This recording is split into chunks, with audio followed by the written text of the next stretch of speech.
Crimea is the fate-determining terrain of this war. As long as Russia holds the peninsula, it controls the Black Sea Fleet, southern logistics, and the Sea of Azov. For Ukraine, Crimea is the absolute point of lasting peace. This war does not end without the peninsula being liberated. For this reason, Ukraine is implementing a systematic attrition policy toward Crimea, cutting supply lines, striking fuel depots, dismantling air defense, and making the peninsula unlivable step by step. The latest link of this strategy came on the night of June 3rd. Drones struck critical facilities across the peninsula, and Russia activated its now routine reflex. The Kerch Bridge was once again closed to traffic. Millions of people on the peninsula once again lost their connection to the outside world in panic. This is no longer an ordinary attack.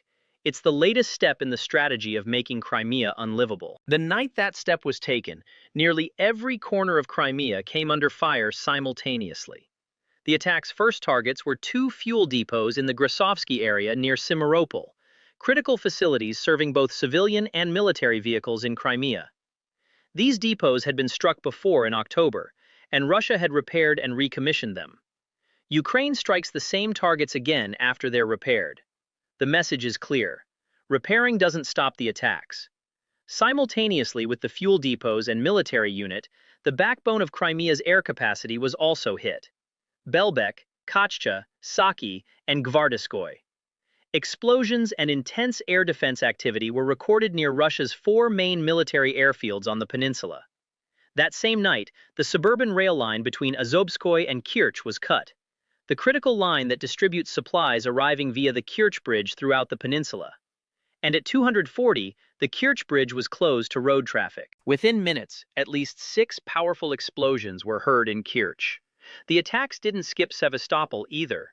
The occupation governor claimed at least 7 drones were shot down, but didn't say a word about damage to targets.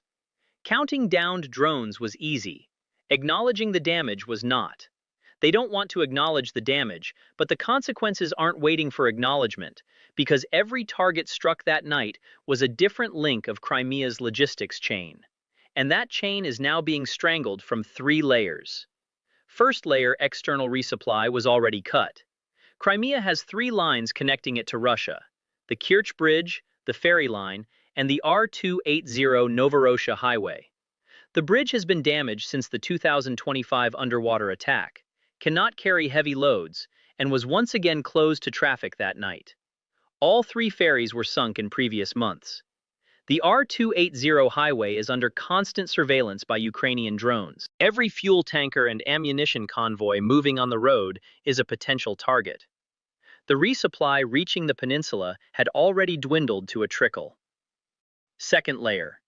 With the June 3rd to 4th attack, internal distribution was also hit. The cutting of the Azovskoye-Kerch suburban rail line makes it harder for supplies arriving from the Kerch direction to reach Simferopol. This line is the main corridor through which the limited resupply crossing the bridge is distributed within the peninsula.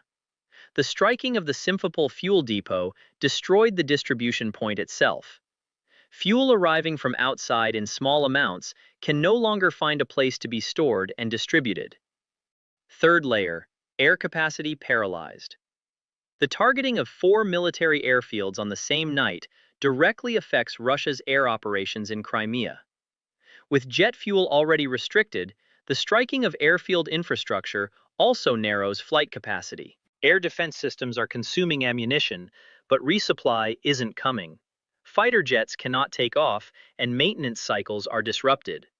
The combined effect of these 3 layers is turning into a concrete operational crisis for the 60 to 70,000 Russian soldiers on the peninsula. Armored vehicles cannot move without fuel.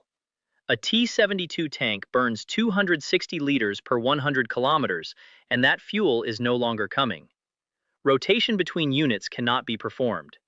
Elements on the front line are stuck in their positions, and fatigue is accumulating.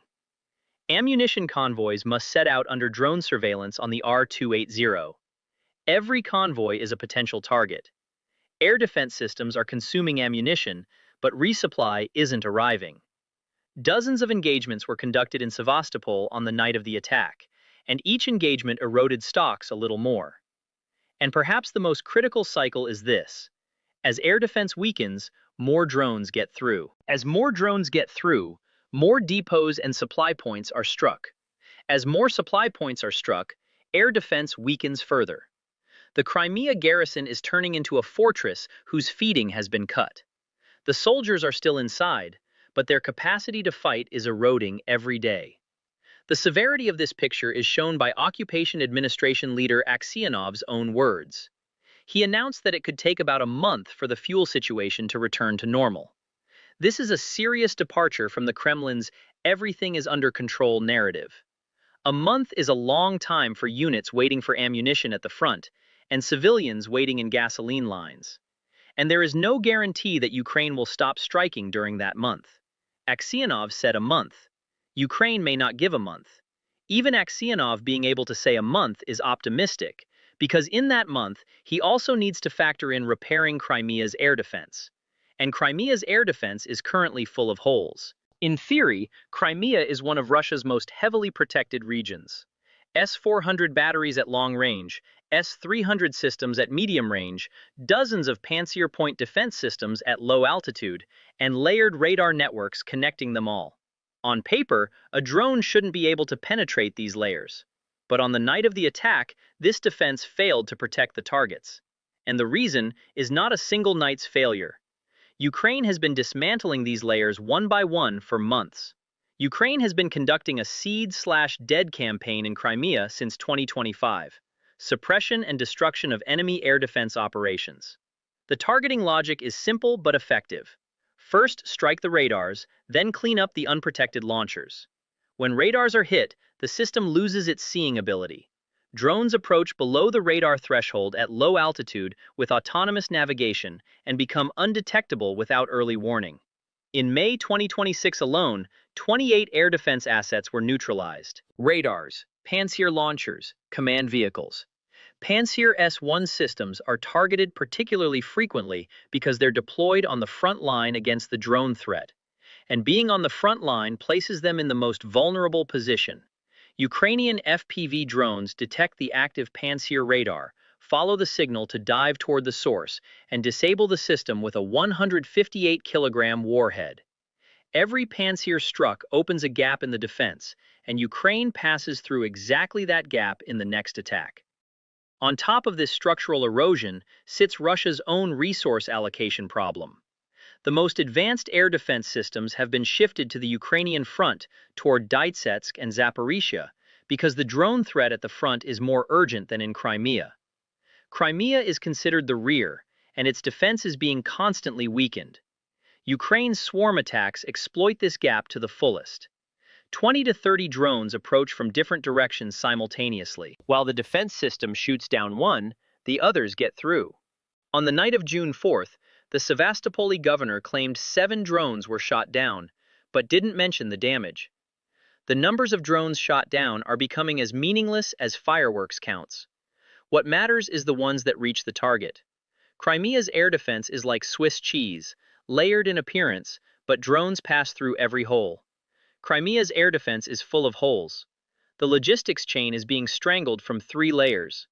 But to put this picture's military equivalent into a clear framework, we need to look at the assessment of Ukrainian military analyst Alexei Guman. Getman said the following after the June 4th attack. If Ukraine destroys at least 1/3 of the Russians' logistics infrastructure in Crimea, it will effectively neutralize Russian capabilities. This assessment is important because it shows that the relationship between logistics losses and combat capacity is not linear. Meaning when you bring 20% less resupply, the unit doesn't weaken by 20%, it collapses much faster. G-Man expressed this explicitly. If even half of what's needed isn't delivered, the unit becomes completely dysfunctional. Proportional calculation cannot be applied here. When you apply this framework to Crimea's current situation, the picture becomes clear. The Kerch Bridge is not operating at full capacity. 3 ferries have been sunk. The R-280 is under drone control. The internal distribution rail line has been cut, and fuel depots have been struck repeatedly.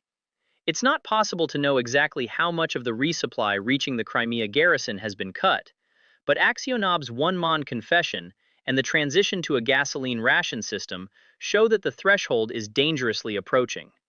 G-Man also warned, if this continues for a few more months, a big question mark will emerge. Not just the fuel obtained with coupons, but the military units in Crimea will also pose a major problem. The Crimea garrison has not yet collapsed, but with every attack, it moves a little closer to G-Man's threshold. Get's threshold applies to military units, but the civilian reflection of approaching that threshold is already visible on Crimea's streets. The fuel crisis in Crimea started before the latest attacks. Restrictions on gasoline sales have been in place since May 30th. In Sevastopol, fuel is sold only with prepayment and coupons. Purchases in jerry cans are completely banned. When coupon-free sales were introduced for the first time a few days ago, lines instantly formed for kilometers at stations. Lines reaching 2 kilometers in Yevpatoria and 3 kilometers in other cities were observed. While fuel tankers wait in line for ferry crossings, lines also grow at pumps inside the peninsula, waiting on both sides. But the crisis isn't only at gas stations. It's seeping into every layer of daily life. The agricultural season has started, but farmers cannot find diesel to plow their fields. Transport companies are reducing their delivery runs. The variety of products reaching markets is narrowing, and prices are rising. Hospitals and emergency rooms are struggling to find generator fuel. Black marketeers are selling at 3 to 4 times the official price. And the Kremlin isn't even trying to stop this, because if it shuts down the black market, the last remaining distribution channel closes too. Fuel in Crimea is no longer a commercial product, but a survival tool. And the striking of the Serapol depot on the night of June 4th narrowed the largest source of that tool even further. The most striking indicator of this picture comes from Crimea's own streets. During the hours when coupon-free sales began in Sevastopol, the lines that formed blocked the city's main arteries. People start queuing from midnight. Some wait in line, sleeping in their cars. On the peninsula, annexed by the country that exports energy to the world, people are spending the night in their cars for gasoline. This image alone disproves the Kremlin's "everything is normal in Crimea" narrative. It's not only the lines that disprove that narrative. Crimea's once largest revenue source, the tourism sector, is also collapsing. More than 70% of tourists coming to Crimea arrive on the peninsula by car, and they currently cannot find fuel for their vehicles. Hundreds of Russian tourists are stranded in Crimea. Their vacations ended, but they don't have gasoline to return home. A tour guide described the scale of the situation, saying, "There isn't even an official record of stranded tourists being kept. People are running out of money. Their stays are extending, but nobody is covering the costs." And added, "There is uncertainty and fear that the situation will get even worse tomorrow." The latest attacks made this picture even heavier. Throughout the night, explosions were heard in every corner of the peninsula. Air warnings were issued, and the Kerch Bridge was closed to traffic. Vacationing families listened to explosion sounds from their hotel rooms. Tourists arriving via the land corridor traveled on the R-280 under drone threat. The summer season normally begins in June, but this year the start of the season was greeted by explosion sounds. Russian blogger Sergei is now speaking openly. "I strongly advise my acquaintances not to go to Crimea. The risks are high. The authorities should honestly warn Russians, but the regime of silence and beauty continues." The numbers also support this call. Reservations in Fedosia dropped 10%, with 5 to 10% cancellations recorded at small hotels on the southern coasts. There is no mass collapse yet, but the trend is downward, and every new attack like June 4th accelerates cancellations. Crimea was marketed for years as Russia's holiday paradise. Now, gasoline coupons, air warnings, nighttime explosions, and lines are part of daily life. The holiday paradise is turning into a war zone. The logistics chain is breaking. Air defense has been dismantled. The fuel crisis is deepening, and tourism is collapsing. This picture has a name. Retired U.S. Army Europe Commander Ben Hodges described this years ago. Hodges put forward a 3-phase plan for Crimea and started from a single thesis. Whoever controls Crimea wins the war. The first phase is isolation, logistically severing Crimea from Russia, cutting the bridge, ferries, and highway. The 3 layers we described in the third section of this video are exactly this, and all three lines are either cut or under serious pressure. Hodge's first phase is not complete, but is nearing completion. The second phase is making Crimea unlivable, delivering the message, the cost of staying here is too high to Russia, by continuously striking military targets. Everything we've described over the last hour, airfields, fuel depots, air defense assets, lines, stranded tourists, is exactly the application of this phase. Gemin's threshold analysis also confirms this. When logistics are cut by a third, the unit becomes dysfunctional, and Crimea is approaching that threshold. This is what Hodges meant. Ukraine is currently implementing it. The third phase is entry. Ukrainian ground forces reaching the peninsula. This is the hardest part and is not currently realistic. It requires an amphibious landing, air superiority, and a large-scale amphibious operation. Ukraine does not have this capacity in 2026. But Hodges' logic is this. The longer and more effectively the second phase continues, the lower the cost of the third phase becomes. As air defense is dismantled, as fuel runs out, as units are worn down, the cost of defending Crimea multiplies for Russia. And at some point, that cost becomes unsustainable. Hodges' plan makes sense on paper. But Hodges has made optimistic predictions before. In 2023, he said Crimea will be liberated this summer. It didn't happen. The plan's logic may be correct, but its timing keeps slipping. And Russia's cards in Crimea cannot be underestimated. There are 60 to 70,000 soldiers stationed on the peninsula. This force is too large to overcome with Ukraine's current amphibious capacity. Crimea is defined as national territory in Russia's constitution, and this political reality is independent of military reality. For Putin, losing Crimea is not just a loss of territory, but an existential threat to the regime's legitimacy. For this reason, the Kremlin is keeping every card on the table, including nuclear deterrence. And Russia's repair capacity has been underestimated throughout the war. New ones come to replace destroyed panzers. Radars are repaired, fuel depots are rebuilt. Every strike slows Russia, but doesn't stop it. But even if Hodges' timing slips, his mechanism is working. And the power of this mechanism lies in the race between repair speed and strike speed. Russia repairs, but Ukraine strikes faster than what's repaired. ISW and the Atlantic Council don't expect a dramatic change in 2026, but they confirm that pressure is increasing and that the cost of defending Crimea for Russia is growing exponentially. And Gemin's threshold reminds us, Russia falling behind in this race is not a linear loss. At a certain point, there is sudden collapse. Crimea is the fate-determining terrain of this war, and the balance on that terrain is shifting. Ukraine is making the peninsula unlivable. Step by step, supply lines are cut, air defense has been dismantled, fuel is running out, tourists are fleeing, and military units are approaching Gemin's threshold. Russia is still on the peninsula, but every passing day, the cost of staying there increases, and Ukraine will continue to increase that cost. We will continue to follow these developments. Subscribe to the Geo Network. Thank you for watching. One final reminder, if you're thinking, I want the analyses to continue even when I step away from the screen, we also await you on Spotify to shorten your long drives and turn traffic into an enjoyable listening experience. And